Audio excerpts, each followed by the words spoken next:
One season ends, another begins.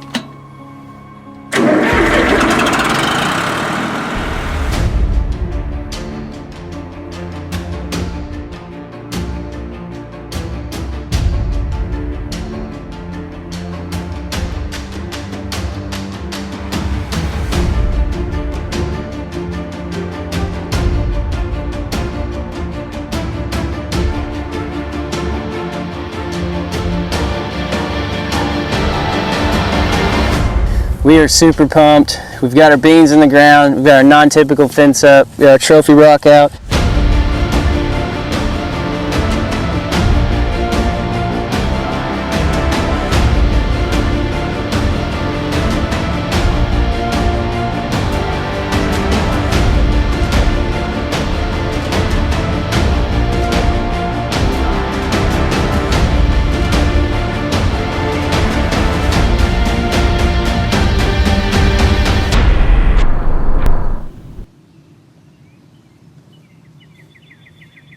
We planted this specific plot we call South Grown Up for one deer in particular. That's this deer, short 10. Uriah found his shed, a month or two ago. We think he's gonna be a 5-year-old. He lives in this area. We know he does. We have him on film January 10th last year with Josiah when Uriah took Josiah out. But we wanted to keep, we wanted to put the best food plot we could out here, Eagle Seed beans, and we wanted to protect them. So we put the electric fence out here. We want to keep these beans, let them grow up till about July 15th, open the fence. They'll come in, and short 10 should make his way in here. We should have a blind just 15 yards east of me. And I think we're gonna have a good shot at short 10. He's definitely one of our top 2 guys going in this year that we know about. So I think this is the plan for short 10. We're gonna go to pro staffers Chad Riley and Garrett Hay now as they give you a tip. They had to make a change in their food plot strategy based on a couple factors. So listen what they have to say. I think this could go for a lot of you guys. Headed over to the property where I'm gonna be hunting. I'm actually really excited about it. This is the most excited I've ever been about a food plot. This property, the nearest ag field is a good 1.5 miles, if not 2 miles down the road. So these deer are not used to having this type of forage, this type of food source to hit. And we're only planting probably about 1.5 acres, and I'm expecting them to devastate it. It's in a very secluded spot. It's an L-shaped field, completely secluded by pines and hardwoods. Surrounded by ridges with hardwoods. So we're excited. We know they're gonna knock it down.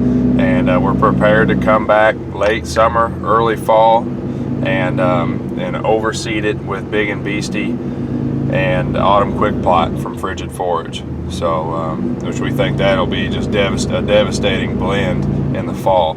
So, and late season. Big and Beastie's awesome in the late season. See if we can get some of this seed in the ground. It's gonna take us a little while to get over there, following Garrett on the tractor.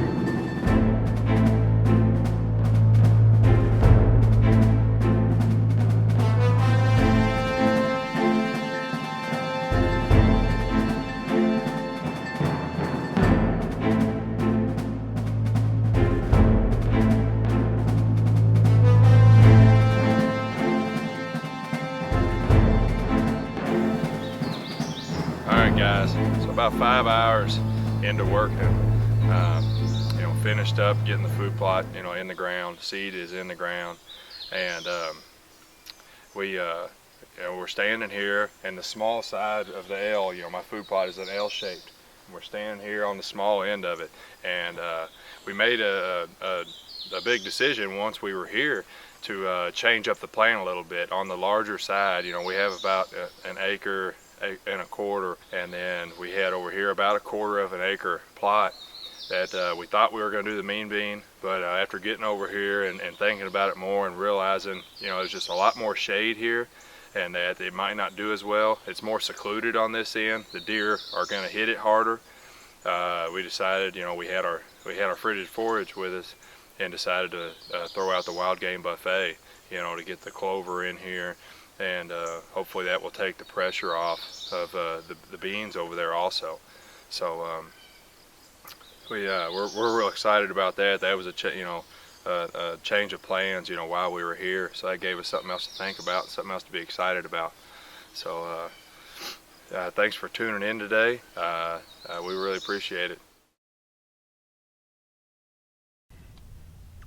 Got a food plot update for you here. We've got a forage soybean food plot behind us, about 1 acre in size, and we have it protected by the hot zone deer enclosure system from Non-Typical Wildlife Solutions. It is a dual perimeter electric fence, and it will keep the deer out.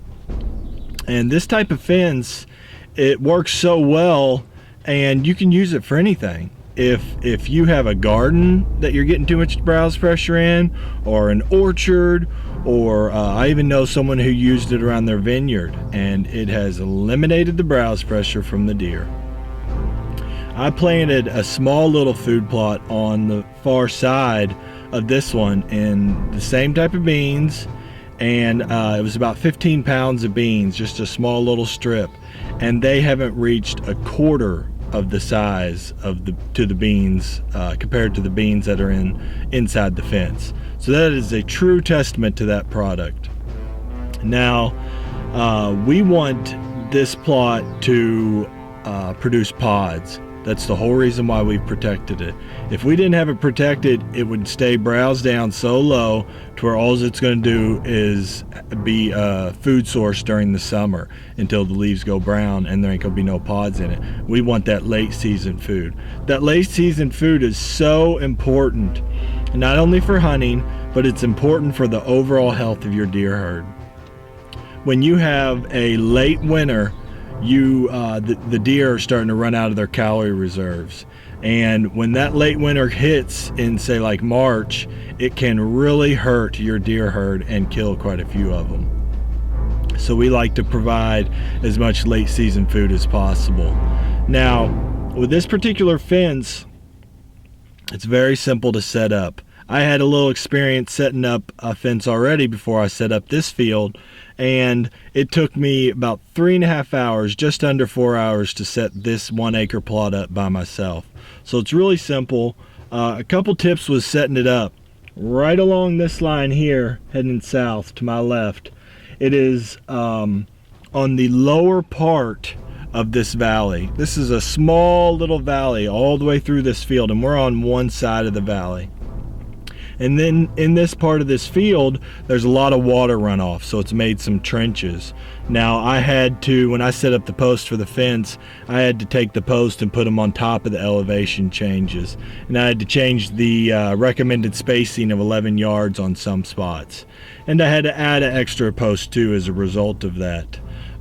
So that's something to keep in mind whenever you're setting it up. It'll, if you think that out properly, it'll save you a little bit of time and work. Also, standard fence comes with a few line tensioners, and it's to tighten up all of your line. Once you've wrapped it all the way around your plot, you've got it all staked down, you've hooked it up, you're ready to put on the solar panel, the energizer, and hook it up to the battery, you're going to need to get the tension out of the line with these line tensioners. And make sure whenever you put these line tensioners on and you go to tighten them down, that they're only a foot or two away from the post. Wherever you want them, typically you want them on the opposite side of your food plot from where your battery's at, an energizer and solar panel. And you want them about a foot or two from the post. For when you tighten that down, you're going to get a little bit of line wound in there, and it's going to make that tensioner heavier than it already is. So you don't want it directly in between two posts. And so if you keep it close to post, it'll be just fine. Also, I mentioned that on this farm that we cannot use glyphosate. The landowner prefers us to eliminate the use of glyphosate. And that's why you see a bunch of weeds in our food plot. But that's all right. The food plot's doing really good. I had to do a little bit of weed control, some weed eating earlier on.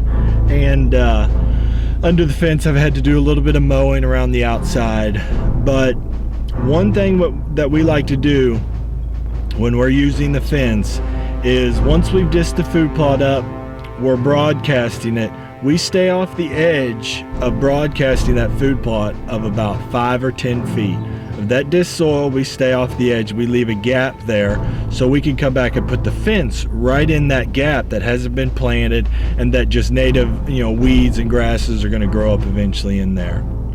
So that is the reason why we do that. Is the weeds and the grass is going to take that much longer to grow up and to hit that fence. Whenever you get a bunch of foliage, hitting the fence and coming into contact with it all the time, it's going to wear your battery out. It's going to reduce the overall effectiveness of the fence. So another good reason, another good thing behind us leaving that nice little strip is we love our frigid forage. Anywhere, anytime for late season, it is just awesome. So any of those seed blends work really well, and we like to incorporate those in with our bean plots. So because on the late season, you're actually going to have the bean pods and the forage from the brassicas in the frigid forage seed blends, and then even later you're going to have the bulbs. So you have a lot of different varieties of food sources in there in one location, and we believe that is the ultimate food plot. Thanks for watching the Whitetail Factor.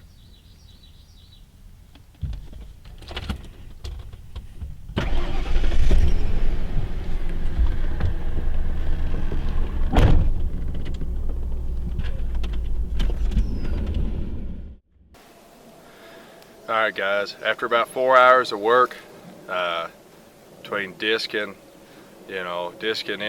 first disking up the plot in general,